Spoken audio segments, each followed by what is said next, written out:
All right, the latest news that we are tracking, two women entered the Sabarimala Shrine Santorum last night at 3:45 a.m. Massive protests have erupted across the state following that. The Devaswom minister Kadakampally Surendra faced black flag protest. Health Minister K.K. Shailaja also showed black flags in anger at of Ayappa devotees in Kannur. What you're seeing on your television screens are on your left-hand side is at 3:45 a.m. where two women finally could enter the shrine only to exercise what is their right to pray as stipulated by the Supreme Court of India. On the right-hand side, you can see black flag protests that have erupted across the state of Kerala. As we speak, arterial roads in Thiruvananthapuram have been blocked by the BJP cadre, the women's wing.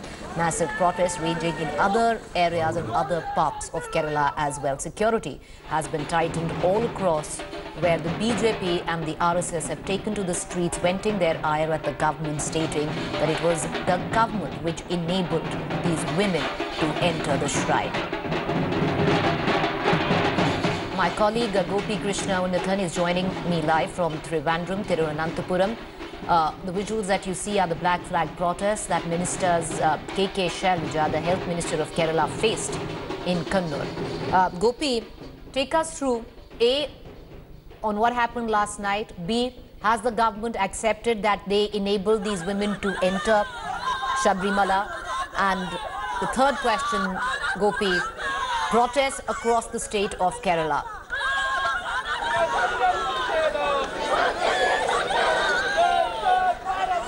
Well, exactly, Preeti. That is what we are getting to understand, and as every single hour progresses, we are getting to know about more protests and newer protests which is happening in each and every town. And just a short while back, it's just been hardly 2 minutes since we got to know that there has been a protest that is happening in Kodamangalam as well. So what the BJP and the Sabarimala Karma Samiti is doing is that they are trying to conduct a protest across the state. They are actually starting protest in various centers, and that is happening simultaneously. So at the same time, when there is a protest in Thiruvananthapuram, there is another protest happening in Kochi, Kozhikode, Kodamangalam, and they are actually not leaving any place alone is what we are sensing.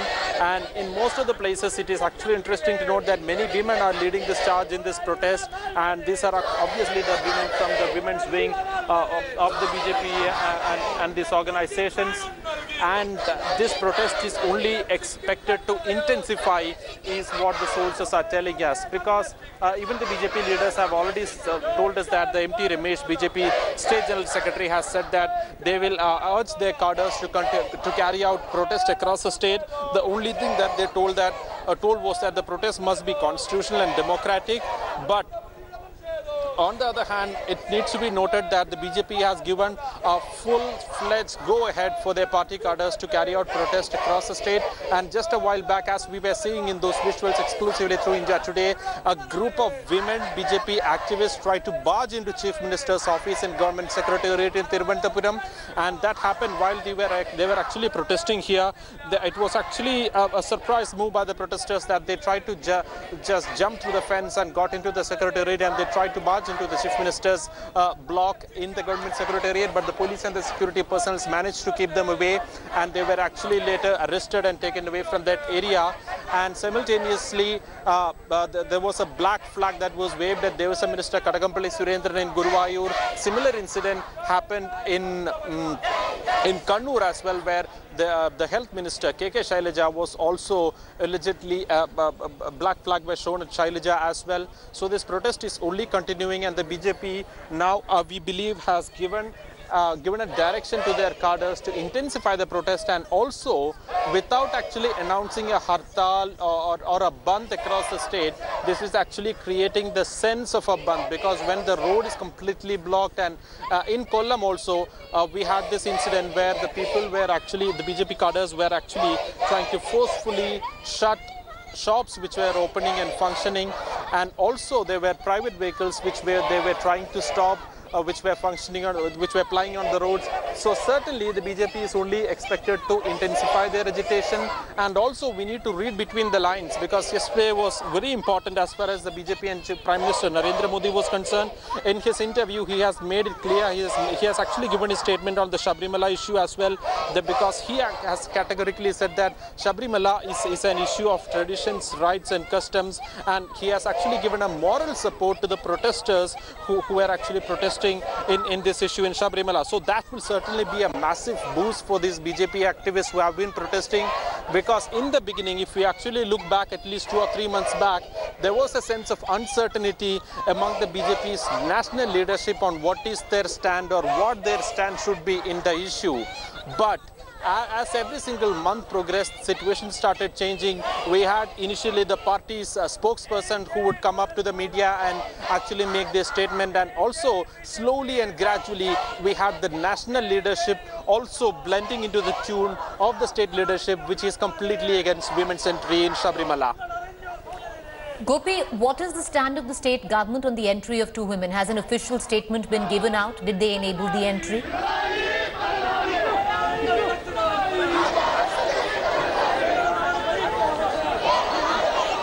Well, Preeti, what actually happened was that these women are the very same women who tried to enter Sabarimala in the last week as well, because last week, I believe it was sometime during the 24th or 25th, when there was a situation that these women tried to enter Sabarimala. The police took them almost 3 kilometers into the trekking path, and it was only after that the protesters managed to stop them. And even when the protesters stopped them, the police was ready to take them back, and these women actually were very clear and adamant that they will not return until and unless the police assure that they will be given an opportunity to offer prayers. And initially we were actually told that the police also given them an assurance, but nobody really thought that it would be an assurance that would translate into a reality, because we have seen initially on what has actually happened. There were many women who came there, and later even the police had to convince them and take them back. But this time around, after a gap of almost 5 or 6 days with police protection, though it wasn't visible police protection, they've managed to enter the Sabarimala shrine. And as Kanaka Durga was speaking to my colleague Shalini Lobo, she has said that they started their journey trekking uphill at around 1 o'clock. They reached Sabarimala at around 3:30, and at around 3:40 they managed to enter the temple. They managed to offer the prayers, and visuals are there for everybody to see, because that will certainly be a benchmark moment. Because many people would think that this is the first time that the women are entering, but that is not that is not certainly the case, because we know what has happened till 1990. But after the Supreme Court has made its verdict, the landmark judgment, this certainly is the first time after the verdict that the women has managed to enter.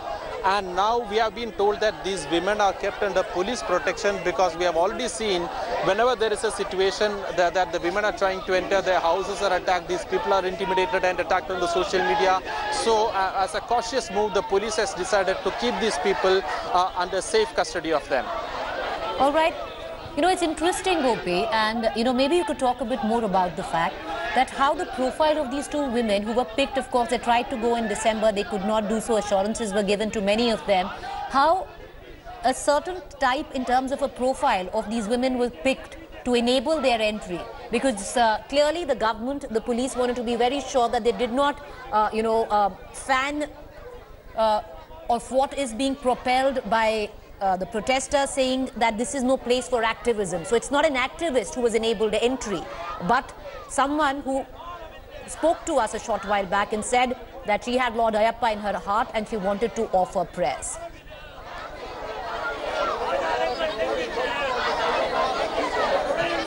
Exactly, Preeti, because on the day when Rehina Fatima was trying to come to Sabarimala, and when the police was taking them inside, the police was taking Rehina Fatima and Kavita Jakala inside, it was the state minister, remember, it was the state minister, Kadakampally Surendra, who actually made a very clear statement that Sabarimala is not a place for the activists to make their point or they prove their point. And he has made similar statements even after that, when there were actually multiple groups of activists who came there and who made unsuccessful attempts to enter the temple. So the government, at least the Devaswom board and his ministry, has actually said that on multiple occasions. But when it came to the Kanaka Durga and and Bindu, they do not really seem to have a background of a prominent activist or somebody who has been in the forefront of women's rights or activism, and they personally had their own ideologies, but they were not really known as a prominent social activist, and that could also be one reason why the police has taken this particular step. And it was actually interesting to see the way this particular move was executed by the police, because every time, even for the monthly puja, which started on October 16th, that was the first time when the temple was opened up after the Sabarimala verdict. Even during the monthly puja, every time when a woman used to enter and when the police persons used to accompany them, it became very easy for them to identify, because for the protesters it became really easy to identify that when the police are actually moving towards Sabarimala with a group of women, these must be women who are in a particular age group and they must be stopped, and it was easy for the protesters to identify. So the police for the first time seems to have changed this tactic, and they have actually sent police personnel who were on civilian dress and not in police uniform, and they also made sure that they would go uphill at a time when it wasn't too much congested, because they were starting the journey at 1 o'clock. They reached Sabarimala at 3 o'clock in the morning, and it was at 3:35 they managed to offer the prayer. So that is like almost some 30 minutes after the temple was opened. So most of these people, the protesters who are actually gathered in Sabarimala, these are actually people who are not really genuine devotees, because the reason why I am telling they are not genuine devotees is because a devotee is somebody who comes to Sabarimala, who offers his prayers and go back. So they will not really have an opportunity to camp there, because there is such a huge inflow of devotees who are coming there. Remember, if there are actually 90,000 devotees who are coming to a particular place of worship every day, you cannot really stay there or you cannot really camp there. You certainly have to offer your prayers and return. So these are people who are camping there under the disguise of various organizations. There are many Hindu organizations which are rendering multiple services like assistance to the devotees, like providing food and water to the devotees, and also for many other reasons. There are many people, in fact many Hindu organizations including the Seva Bharati, the RSS and many others, who are actually executing multiple services in Sabarimala, and they also run many shops which are actually for the devotees. So it is actually people who are engaged in these jobs which easily translate into the protesters when there is a situation, and that is exactly the reason why these people, the Sabarimala Karma Samiti, is able to manage and mobilize the crowd immediately when there is a situation. Right. So when this incident happened today, this was actually the time when most of these people were actually sleeping, and that is why they did not really notice what was happening. And when there is a huge inflow of people, it's very difficult to distinguish who is a person above the age of 50 or below the age of 50.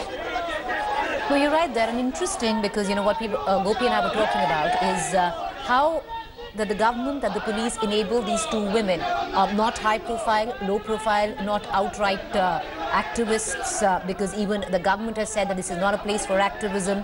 So they've picked these two women who, as per them, wanted to only pray to Lord Ayappa, and that is the only reason that they were there.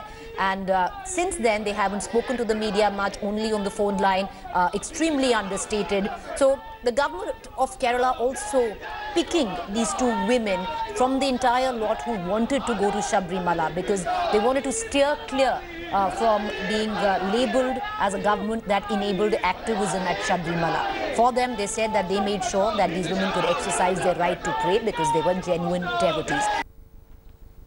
Meanwhile, a big political fight has erupted after two women who you just heard entered the Sabarimala shrine. The Kerala Chief Minister Pinarayi Vijayan has claimed credit, saying that they will provide protection to every woman who wants to enter the temple. The BJP has slammed the left government, and IT cell head Amit Malviya's tweeted, "Have the communists desecrated Sabarimala shrine by facilitating entry of women of restricted age group into the temple. Devastating, if true."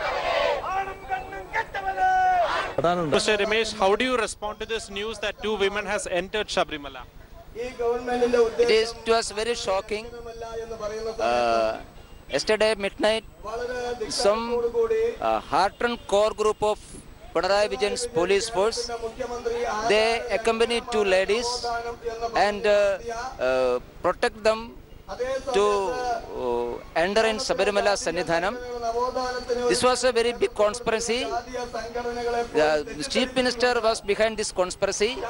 We strongly condemn the Chief Minister's attitude to sabotage the Sabarimala traditions, and we are ready to protest statewide protections today and tomorrow.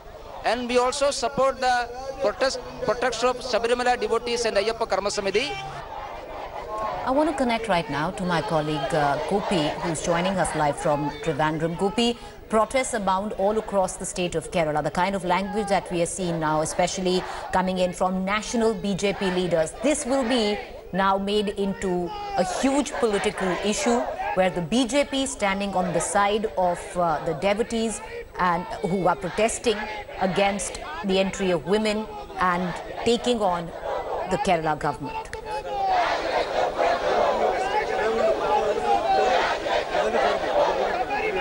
Well, Preeti, this will certainly be a huge challenge for the state government because now they have admitted that they have given protection for women to enter Sabarimala, and the evidence is there for everybody to see and believe that women has finally managed to enter Sabarimala in spite of all the protests that has happened in Sabarimala over the last 3 or 4 months.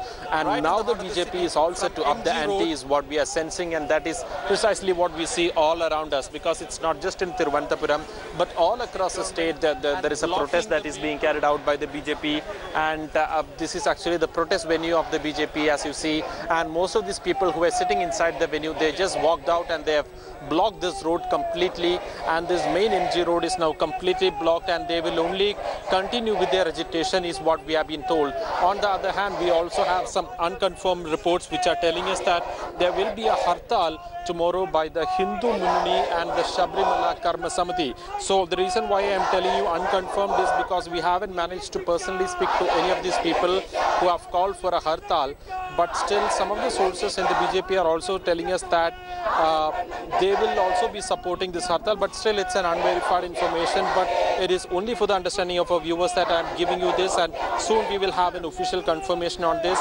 And just a while back when we were speaking to the BJP leader N.T. Dinesh and also the state president P.S. Srivan, we actually just tried to ask him on if there will be some hartal on this issue, and the BJP has said that they are not actually thinking about calling for any hartal at the moment, but if there is any concerned group of people, including the Sabarimala Karma Samiti, which is actually calling for a hartal, then they will certainly extend their support, is what the BJP has told us. So the BJP, it should also be seen in another aspect, Preeti, because now the BJP's protest, which has been ongoing in Thiruvananthapuram for over 20, it's actually 31st day here in Thiruvananthapuram. So they were protesting here, and after the first couple of weeks, we could actually sense the tempo of that protest going down because there wasn't much of an activity here. Even the senior leaders were not here. So this is the protest venue in Thiruvananthapuram. So this is where the protest has been happening over the last 30 odd days.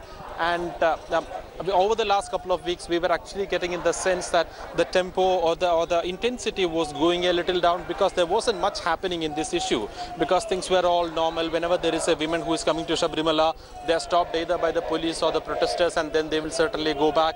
And actually the necessity of this protest had actually been questioned by many people. Why is these people protesting when there is no issue happening? But now what has happened is that now this is another opportunity for the BJP, because now they have a reason to protest, because right from the beginning they were telling that they will be trying to protect the rights and rituals of these devotees. Right. And when that now what has happened is that now they claim there is a breach in the rights and customs. So this will actually give them an opportunity for protest, which they will certainly capitalize on, is what we can sense from here, Preeti. Appreciate you joining us, Gopi. We're going to keep coming back to you on the story. So that's what we are following very closely. 3:45 a.m. 2 women enter the Sabarimala shrine, and at the back of it, a huge political war has erupted in the state of Kerala, with the BJP RSS standing on one side and taking on the state government for allowing these women to what they say is desecrate a place of worship. Going into a quick break. When we return, updates continue.